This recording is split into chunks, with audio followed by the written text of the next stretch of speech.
Вести на Слободна ТВ. Владата го достави до собранието предлогот Ристо Пенов да биде нов министер за локална самоуправа, но се уште нема информација кога ќе се одржи пленарната собраниска седница за негов избор.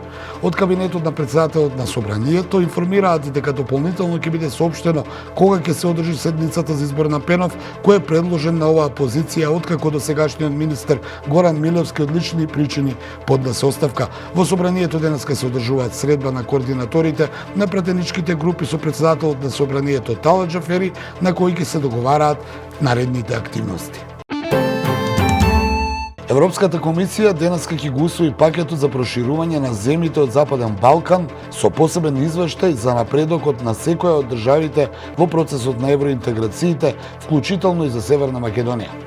Ова е прв извештај на Европската комисија за земјава откако на 19 јули се одржа првата меѓувладина конференција со Европската унија во Брисел, со што официјално беа отворени преговорите за членство. Во нацрт извештајот на Европската комисија што треба да се објави денеска, оценето е дека Македонија е умерено подготвена по речиси сите критериуми. Единствено во економските критериуми е наведен добар напредок, а во усогласеноста на земјава со европската надворешна и безбедносна политика има многу добар прогрес. Се наведува дека се направени реформи во службите за безбедност, но треба да се зајакне капацитетот за парламентарен надзор врз работата на тајните служби, а забележено е дека доцни донесувањето на законите за административни службеници и законот за вработени во јавниот сектор.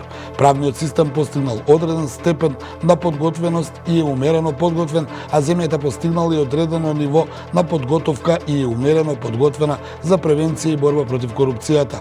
Во извештајот е наведено дека земјата е умерено подготвена во однос на слободата на изразување, а реформите во македонската радиотелевизија се закочени поради одложувањето на именување членови во програмскиот совет.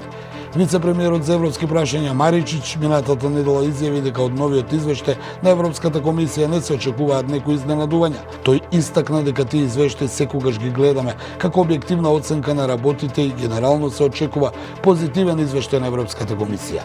Отварањето на поглавјата во пристапниот процес ќе следат откако бугарите ќе бидат внесени во уставот на земјата, што како услов го постави Софија за да дозволи старт на преговорите. И утрина во одекнува експлозии во Украина. Во Николаев и Запорожје тревога за воздушен напад имаше во Киев. Украинската државна телевизија јави дека во раните утрински часови се слушнале експлозии во украинските градови Николаев и Запорожје, додека во главниот град Киев се слушале сирени за воздушен напад. Извештаите за експлозиите во Николаев и сирените за воздушните напади во Киев доаѓаат од описниците на украинската телевизија во двата региона. Во регионите Киев, Суми, Днепар, Петровск, Харков и Полтава, како и во делот на регионот Запорожје, контролиран од Киев, прогласена е тревога за воздушен напад, соопшти ТАСС. Групата Г7, водечки индустријски земји на вчерашниот состанок со украинскиот претседател Володимир Зеленски, ветија дека ќе побараат одговорност од рускиот претседател Владимир Путин по неодамнешните руски напади врз цивилната инфраструктура во Украина. Лидерите на Г7 исто така ја повторија својата поддршка за правото на Украина да ја врати целата територија што ја зазеде Русија и ветија поголема поддршка, вклучително и поддршка во оружје. Г7 ги осуди неодамнешните нуклеарни закани од Путин и вети поголема поддршка за Украина во нејзината борба против руската агресија. По состанокот на Г7, американскиот претседател Бајден изјави дека верува дека Путин погрешно е проценил својата војна против Украина. Американскиот претседател рече дека иако верува дека Путин постапува рационално, неговите цели во Украина не биле рационални. Илон Маск, најбогатиот човек на светот, разговарал со Владимир Путин пред да ги каже своите идеи за разрешување на војната во Украина, кои главно се поклопуваат со барањата на Путин, објави синоќа изданието на магазинот Forbes. Магазинот наведува дека Путин му рекол на Маск дека Украина мора да прифати најмалку неколку услови, како што се признавањето на Крим и украинските источни региони Донецк и Луганск за руски и да вети дека ќе биде неутрална. Овие услови се слични на оние што Маск ги објави во анкетата на Твитер од минатата недела.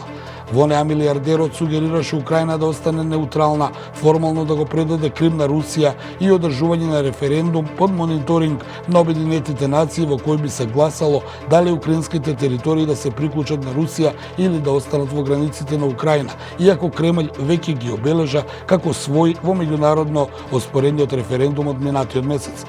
Маск синоќа преку Твитер соопшти дека оваа информација не е вистина, со напомена дека има зборувано со Путин само еднаш кај тоа пред 18 месеци. Темата била Вселената. Белата куќа соопшти дека евентуалните разговори на Маск со Путин се приватни и дека немаат ниту политичка тежина, ниту пак ја застапуваат официјалната политика на Соединетите Американски држави.